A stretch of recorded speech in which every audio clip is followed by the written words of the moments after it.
So hello guys, welcome to the video. So in this video, we will solve the question about Pascal's triangle 2. Alright. So firstly, we will read the question and then we will try to solve it. Alright. So the question is, we are given an integer row index and we have to return the row index row of the Pascal's triangle. Alright. So we are given a Pascal triangle basically, and we will be given a row which we have to return. Alright. It's simple. Alright. So in Pascal's triangle, what is Pascal's triangle now? Alright. So each number is the sum of two numbers directly above, or it is also a pattern which can be made from a combination math. Alright, so we created a Pascal's triangle in patterns in level 1. So if you did not know that pattern, then I wish you to please go back and see that pattern first. But it will not affect this question at any cost. But you should know about how can we solve Pascal's triangle by different methods. Alright, so what's inside this question? So inside this question, we are given that we are given a 1 1 1 1 1 2 1 1 3 3 1 1 4 6 4 1. All right. So this is our pattern, and we are given with a input row index 3. Let's say if it is 3, so we have to give the output return as 1331. All right, so our output is 1331. All right, so same we have to perform here. So now let's go to the open board and we will understand how can we perform this. So basically, Pascal's triangle we can make like this also, so that it will be a better understanding for you guys. 3 3 1 1 4 6 4 1. All right, so we can create it like this also. All right, and inside this we can give a basic approach. Let me say it approach 1. All right, so my approach 1 is my brute force approach, let's say. So if I add these two numbers, I will get this number.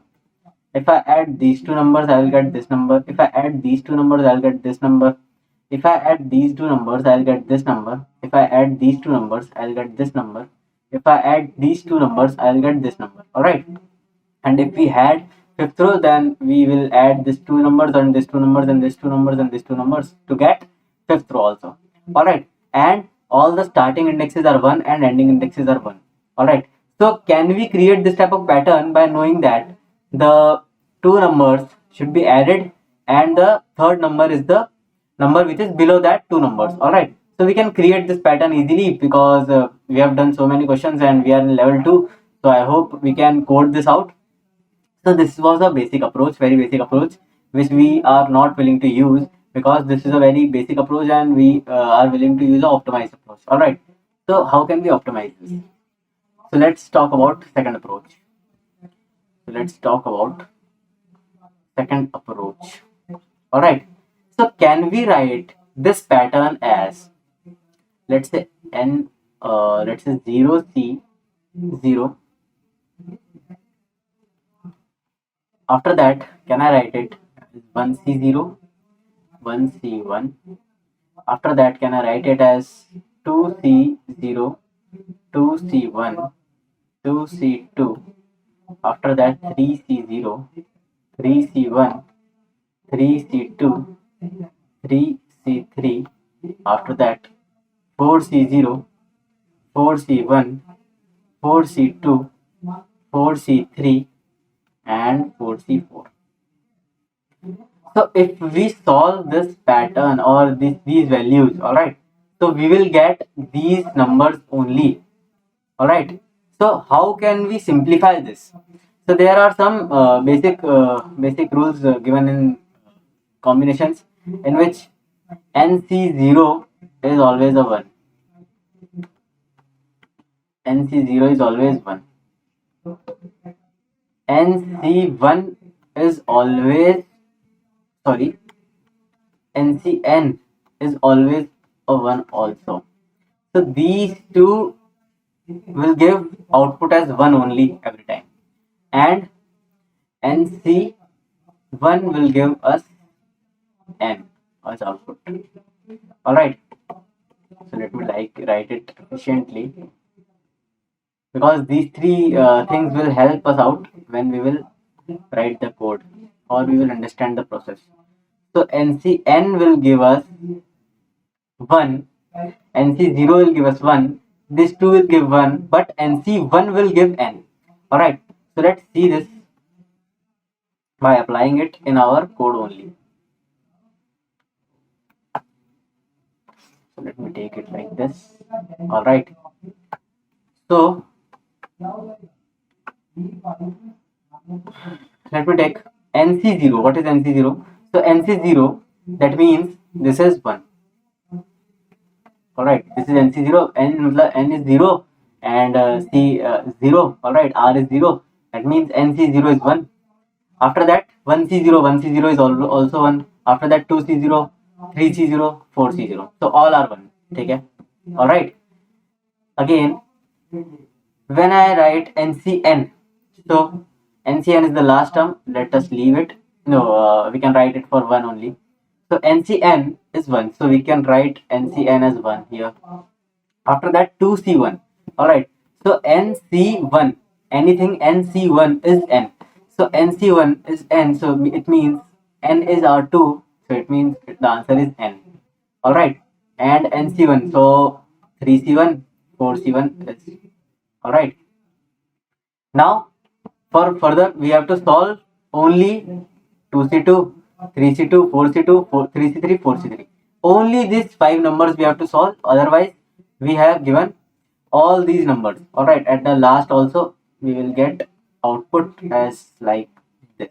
Alright, because all NCNs are also 1. All NCNs, these are all NCNs which are 1 only. Alright, so and so we have to just solve only these only 4, sorry, only 3.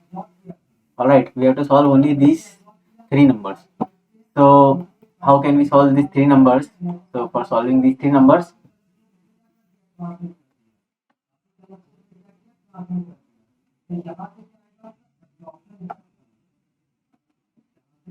I have a formula that NCR is equals to n factorial upon r factorial multiplied by n minus r factorial. Alright, so this is our formula, and by using this formula we can fill this pattern. Alright, so how can we fill this pattern? So we have to find 3C2. Alright, so what is 3C2? 3C2 is 3 factorial upon 2 factorial upon 1 factorial. Alright, so 3 factorial, which means 3 into 2 factorial, and upon we have 2 factorial, so we will cut 2 factorial and the answer is 3. So we will write 3 here. Alright, I will erase this. Now we have to find 4C2. So I will write 4C2 here. 4 factorial, 2 factorial into 2 factorial.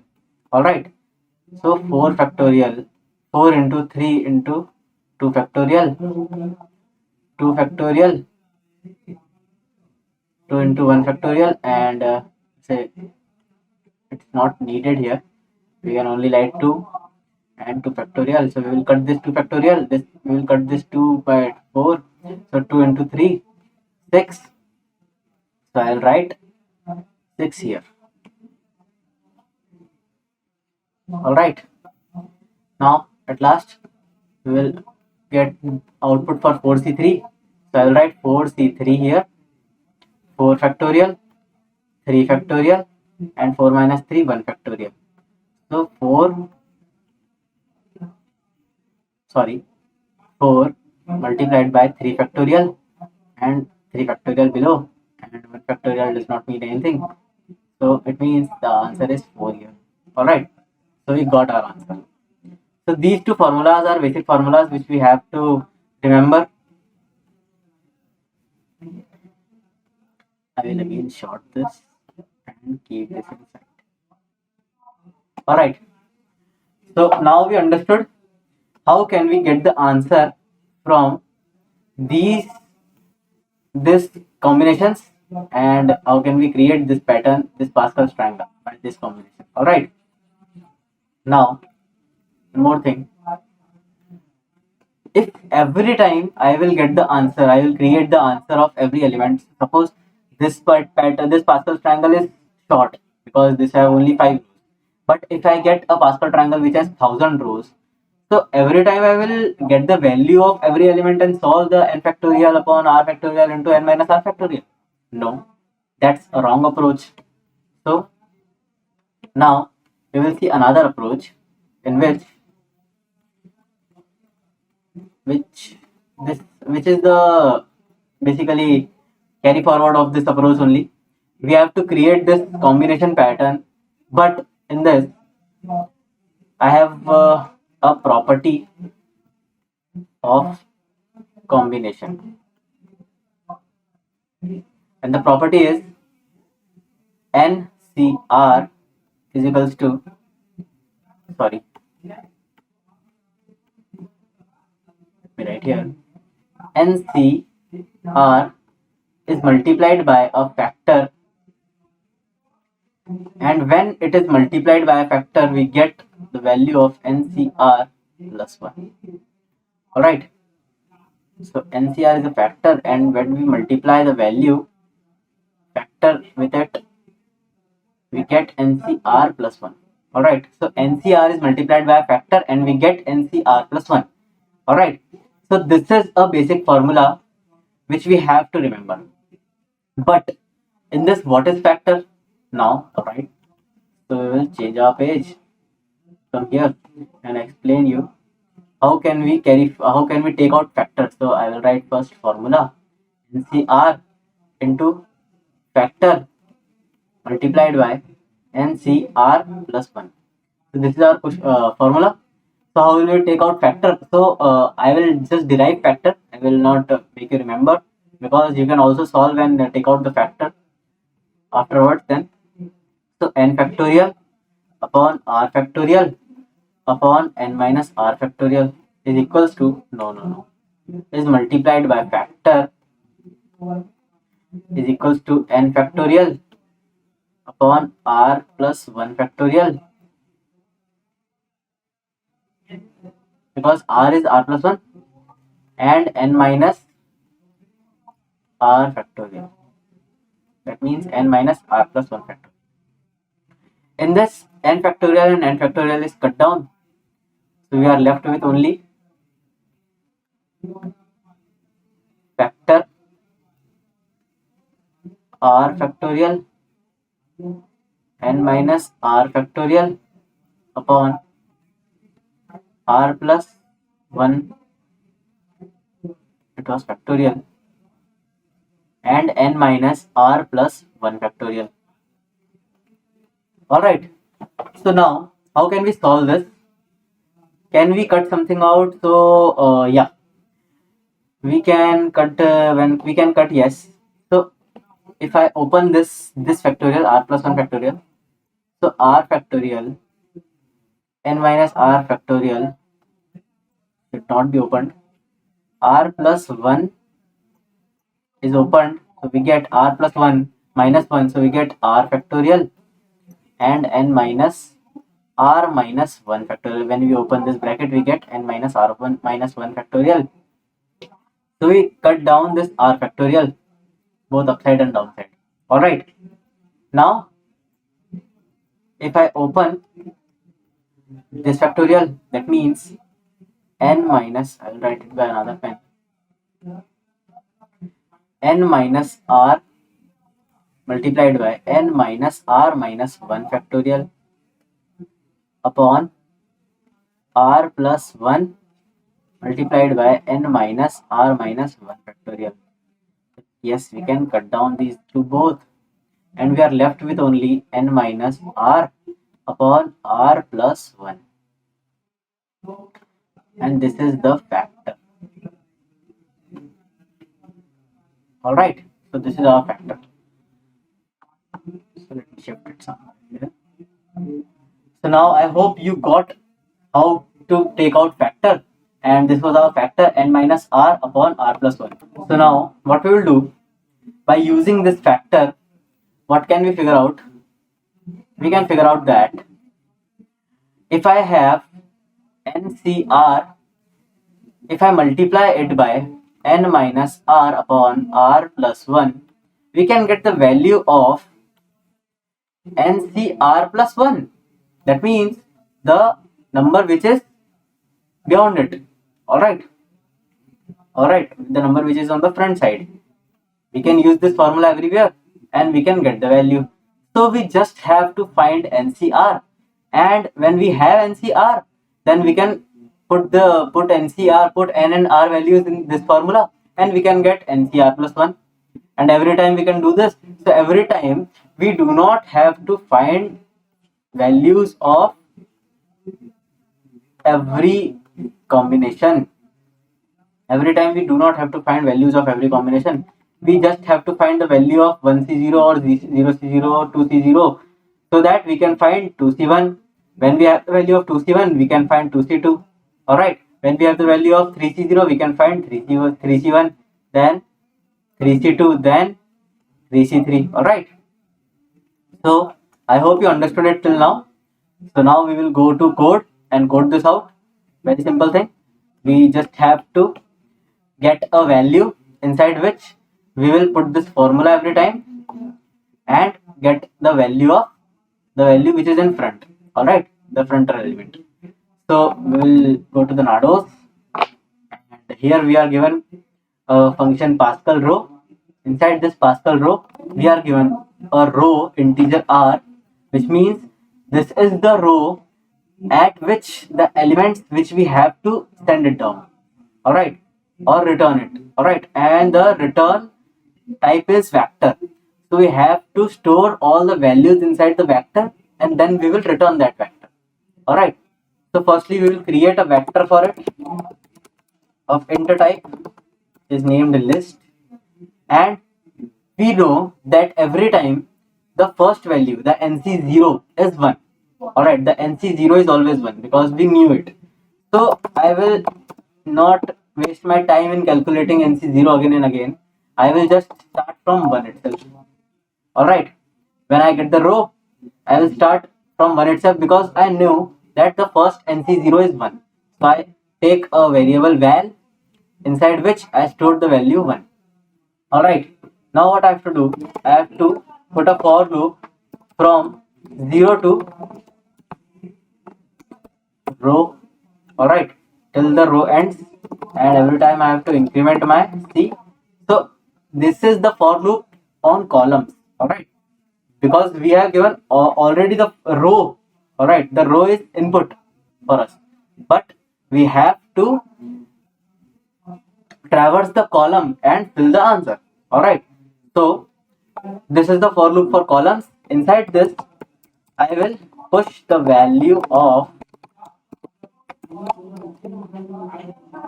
push the value which I get. Alright, so at the first time I get the value as 1, so I will push it 1.